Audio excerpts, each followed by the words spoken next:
Hello, for today's video, I'm gonna make a delicious arroz caldo or rice soup recipe. And here are the prepared ingredients. Here I have chicken parts, some slices of fresh ginger, a piece of white large onion cut into cubes, slices of spring onion, only the green parts, a whole minced garlic, 2 cups of small rice, and seasonings, teaspoon of onion and garlic powder, a half teaspoon of turmeric and black pepper. Let's get started. Let's season our chicken parts. Let's put a teaspoon of salt, a half teaspoon of paprika, combine together. Then set aside. In our cooking pot, let's add oil.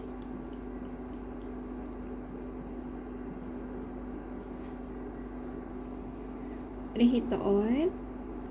Once the oil hot, let's fry our seasoned chicken.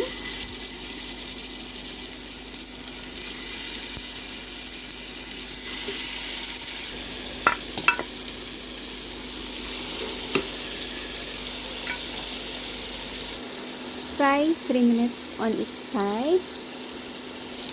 After 3 minutes, let's turn it on the other side.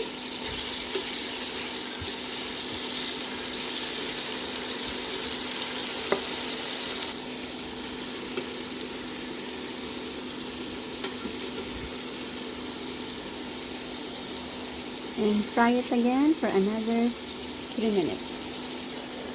And after 3 minutes, let's remove it from the cooking pot.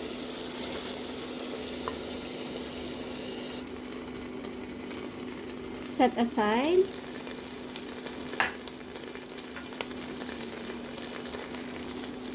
Let's fry our ginger in the same pot.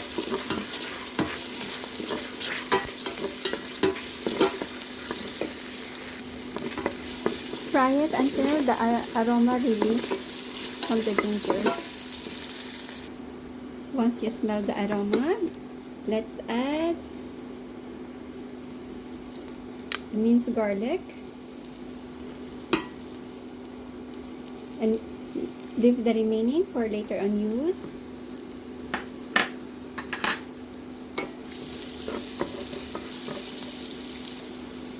Let's add the onion.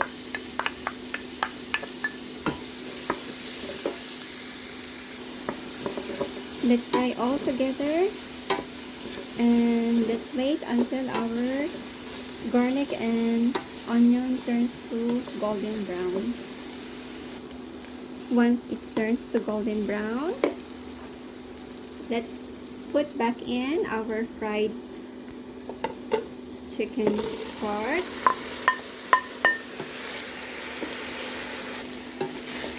Fry for about 1 minute. The aroma smells so good. After 1 minute, let's put in our small rice.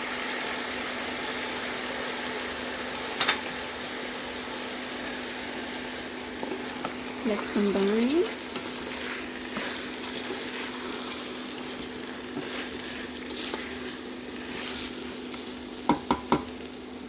Let's add all our prepared seasoning.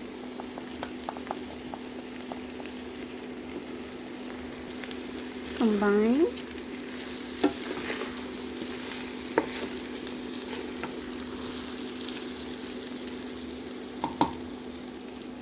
And let's add water. More water. Add teaspoon of salt. Taste to adjust the salt.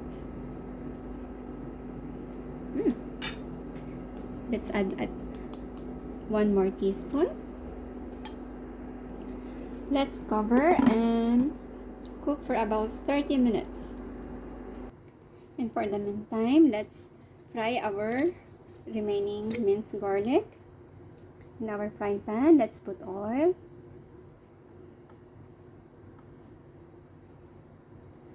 Don't reheat too much the oil, and let's fry our garlic into low fire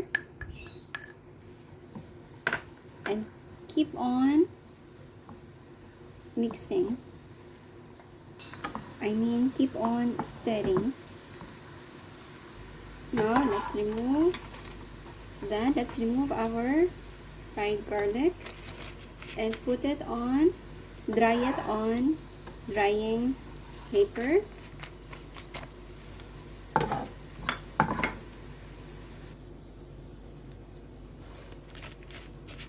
Spread it.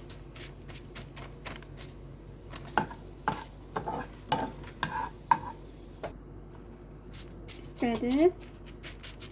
Set aside. And our crunchy garlic done.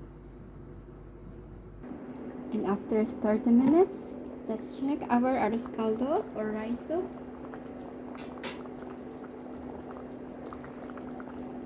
Now let's add a spoon of spring onion,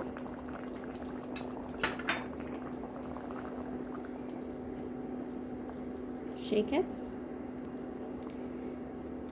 and our delicious arroz caldo or rice soup recipe is ready to serve.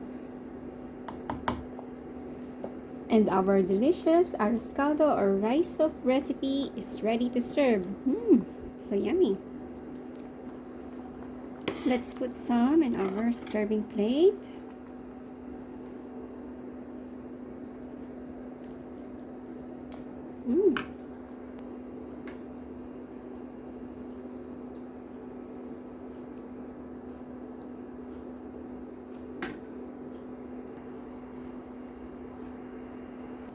And let's put spring onion as toppings.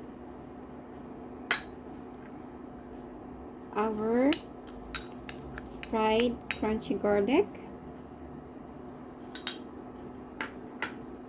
And our boiled chicken. Boiled egg.